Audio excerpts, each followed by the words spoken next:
But there was a middle way. A small but growing class of respectable people who might have lived in houses like this.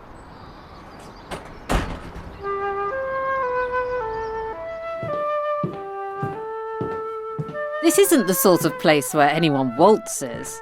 It's the modest home of a particular heroine of mine. We think the Regency is all about colour and life and vibrancy, but there's another side to its style as well. Simple, country-dwelling people like Jane Austen, stitching away at very sort of austere garments like this nice little shawl, which is said to have been sewn by Jane Austen herself. In her novels, Jane Austen gives us the voice of the middling sort. Not poor, but definitely lacking money to burn. She didn't spend all of her time in the country doing embroidery, of course. In fact, she even experienced the Regent's extravagant world firsthand. In 1815, Jane Austen visited Carlton House. She was invited there by the Regent himself, who was a big fan of her novels. She didn't actually meet him face to face, but he did make his mark on her next book. This is the first edition of her new novel, Emma, and she'd been invited to dedicate it to the Prince Regent. The first draft of her dedication is really funny. It says, "Dedicated by permission to HRH, the Prince Regent." But Jane's publisher, John Murray, perhaps wisely suggested that she pep it up a bit. So what was actually printed was, "To His Royal Highness the Prince Regent. This work is by His Royal Highness's permission, most respectfully dedicated by His Royal Highness's dutiful and obedient humble servant, the author."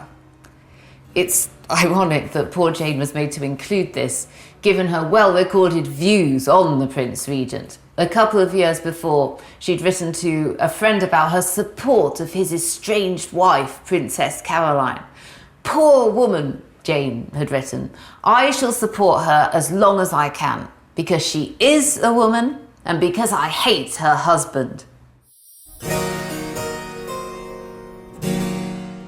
The Regent's open separation from his wife Caroline and his parading of a series of mistresses made him hugely unpopular with the more proper middle classes, not least with Jane.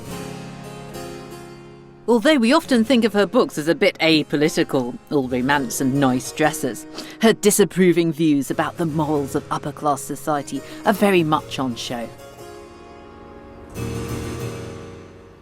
The Prince Regent may have been a big fan of Jane Austen's works, but if he'd read them properly, he might have noticed that she gave people like him a pretty hard time. In Mansfield Park, the villain, Henry Crawford, has quite a lot in common with the Prince Regent. He'd been ruined by bad examples set to him. He had an uncle who openly kept a mistress. He was superficially very charming, but this disguised a cold-blooded vanity.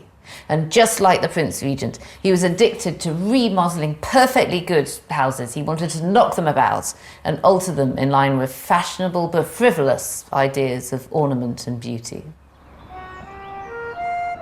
For Jane, people's houses tell you an awful lot about their attitude to life. And in her final work, she fires a kind of parting shot at some Regency trends in property development. In 1817, Jane Austen wrote 12 chapters of quite an unusual book. She was very ill at the time. She would die later the same year and never finish it. But it's not what you'd expect a dying woman to write. It's not about melancholy or longing. It's about the very British folly of property speculation. It's a satire of Britain in the years following the Battle of Waterloo, and it's set in the fictional seaside village called Sanditon. We meet the comical Mr. Parker, a man obsessed with building up his quiet seaside hamlet into a fashionable resort. He wasn't alone. New seaside resorts were springing up all along the coast in the Regency, with houses for middle-class tourists who wanted to try the health trend of sea bathing.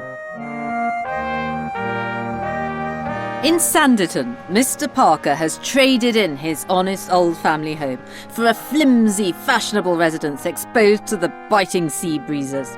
He's called it Trafalgar House, although now he regrets not calling it after the more up-to-date Battle of Waterloo. His quest for modernity is clearly more than a little bit ridiculous.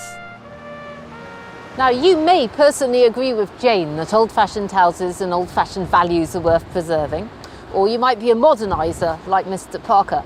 Either way, what you see in the story of Sanditon are the preoccupations of Regency Britain. It was a country intending to transform itself, but also to chase after a profit.